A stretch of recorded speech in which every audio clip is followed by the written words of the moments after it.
Bab 1287. Rencana dimulai. Ibu. Tidak apa-apa. Nana jawab dengan terbata-bata. Karena Nathan berkata padanya untuk merahasiakannya untuk saat ini. Dia sudah berjanji pada ayah. Kirana dan Claudia sekilas melihat sesuatu yang tidak beres. Nana tidak boleh berbohong. Katakan baik-baik apa yang terjadi. Kirana bertanya dengan wajah dingin. Betul. Anak yang berbohong bukan anak baik. Claudia mengingatkan. Aku. Nana ragu-ragu. Terjebak dalam pergolakan. Di satu sisi, dia ingin menjadi anak baik. Dan di sisi lain, dia ingin mematuhi perjanjian dengan Nathan. Nona Wilson. Nona Andersen. Apa kabar? Masalah malam ini kamilah yang menanganinya. Pada saat ini, beberapa orang berjalan mendekat. Apa? Kirana dan Claudia sama-sama terkejut. Tidak hanya itu, kami sudah menyelidiki bahwa Tuan Nathan Clark telah dijebak sebelumnya. Sekarang, kami sudah membatalkan hukuman Tuan Nathan Clark dan dia diizinkan masuk ke Neslandia kembali. Kata orang itu. Kirana segera mengerti siapa orang ini. Terima kasih. Di mana suamiku? Kirana bertanya dengan cemas. Sementara masih di luar. Besok sudah bisa pulang. Aku juga ingin memberi tahu kalian kabar baik. Kesehatan Tuan Clark membaik. Dia tidak perlu berbaring sepanjang waktu. Dia bisa menggunakan kursi roda sekarang. Bagus sekali. Yang penting dia bisa pulang. Pria itu berkata. Kalian harus berterima kasih kepada Tuan Hugo Joanou dan yang lain. Mereka yang mengobati Tuan Clark menjadi lebih baik. Lalu apakah ada harapan dia pulih? Mata Kirana berkedip penuh penantian. Sejauh ini masih ada harapan. Kirana dan Claudia tampak senang. Ini sebenarnya adalah bagian dari rencana atas perintah prajurit Fradron. Ingin menyebarkan berita bahwa Nathan dapat kembali normal ke dunia luar. Apa yang akan musuh pikirkan ketika mendengarnya? Mereka pasti tidak ingin Nathan pulih. Membuat kekuatan dan musuh yang lebih tersembunyi muncul ke permukaan. Seperti beberapa kekuatan yang ditangani Nathan sebelumnya. Misalnya, kekuatan yang berhubungan dengan Forkul Hetik akan muncul. Lagi pula, racun yang begitu kuat tidak melukai Nathan. Karena itulah mereka sengaja merilis kabar bahwa kesehatan Nathan membaik. Dalam kegelapan, Nathan dan Raja Seon Utara terus mengawasi. Paduka, selanjutnya Anda harus berperan menjadi orang lumpuh. Apa Anda merasa dirugikan? Raja Seon Utara bertanya, meminta Nathan yang sekarang duduk di kursi roda dan berpura-pura menjadi orang lumpuh. Dia saja merasa tidak nyaman. Nathan menggelengkan kepalanya. Tidak. Demi Neslandia. Aku bersedia melakukannya. Rugi sekecil ini bukan apa-apa. Karena kali ini Anda berpura-pura mati banyak musuh muncul ke permukaan. Sangat efektif. Jadi Neslandia baru memintamu untuk terus berakting. Raja Seon Barat berkata. Nathan mengangguk. Itu benar. Selanjutnya akan ada misi baru. Semuanya bersiaplah. Keesokan harinya, Nathan duduk di kursi roda dan diantar kembali ke Anhemia. Berita itu menyebar dengan cepat. Yang lebih menakutkan adalah kesehatan Nathan membaik di bawah pengobatan Hugo Joanou dan dokter nasional lainnya. Dulu, dia hanya bisa berbaring di tempat tidur dan tidak bisa bergerak. Tapi sekarang dia bisa duduk di kursi roda. Seketika, seluruh dunia bergolak. Jika membiarkan Nathan kembali seperti semula, semua orang tidak bisa membayangkannya. Ada Nicholas Mitchell yang baru saja mengalahkan Glaceon. Ditambah Nathan di masa jayanya. Ini ancaman besar bagi semua orang. Tidak ada yang ingin hal itu terjadi. Seketika, ada pergerakan aneh dari tempat tersembunyi di seluruh dunia. Termasuk Neslandia. Ketika Nathan diantar pulang, Kirana dan yang lain menangis gembira. Nathan melihat keluarganya.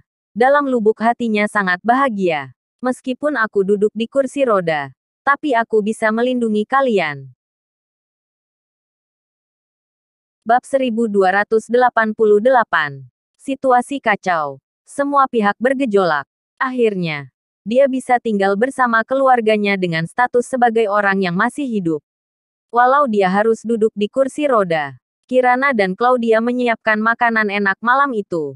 Nana mendekap di pelukan Nathan. Ayah. Rahasia aku dan ayah. Aku tidak memberitahu siapapun. Tapi ibu mengatakan jika Nana berbohong, maka Nana bukan anak baik. Nana cemberut. dengan ekspresi sedih di wajahnya. Namun terlihat sangat manis. Nathan tertawa dan berkata, "Apa kamu mendengar percakapan antara ayah dan paman tadi malam?" "Ya, aku mendengarnya." Nana mengangguk. Alasan mengapa dirahasiakan. Karena ayah dan paman sedang melakukan perbuatan baik. Dan Nana juga melakukan perbuatan baik. Jadi Nana masih anak baik. Nathan tertawa. Nana sudah mengerti. Wajah anak itu meregang dan dia tertawa. Sekeluarga sangat bahagia. Setelah makan malam, Kirana tersenyum dan berkata, "Akhirnya keluarga kita bersatu kembali. Selanjutnya kita akan menjalani kehidupan orang biasa."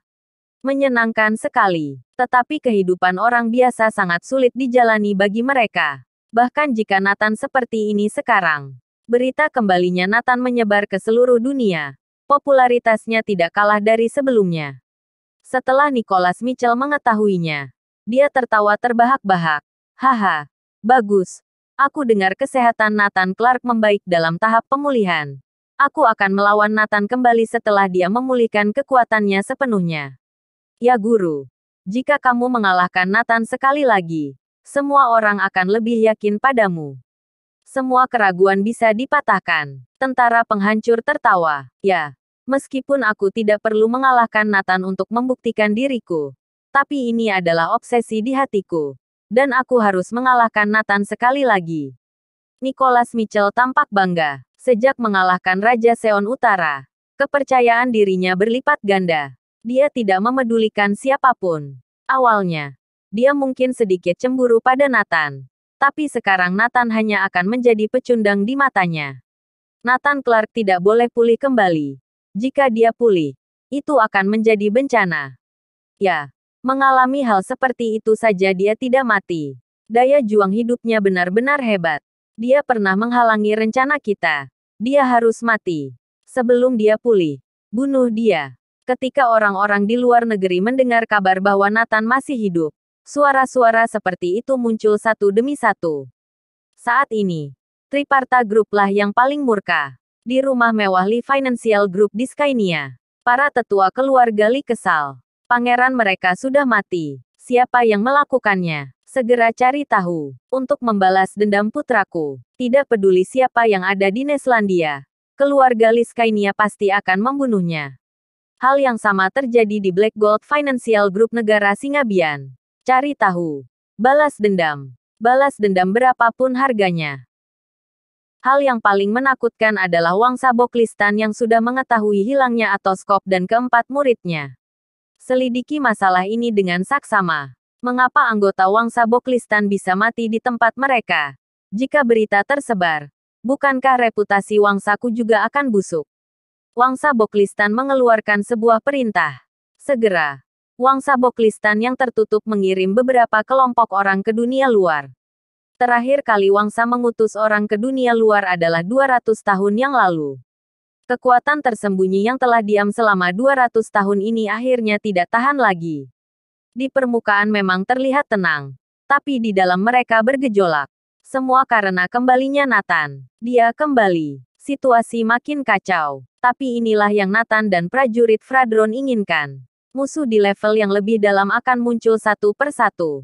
Selanjutnya, Nathan memiliki dua hal yang harus dilakukan. Pertama, menunggu misi dari prajurit Fradron.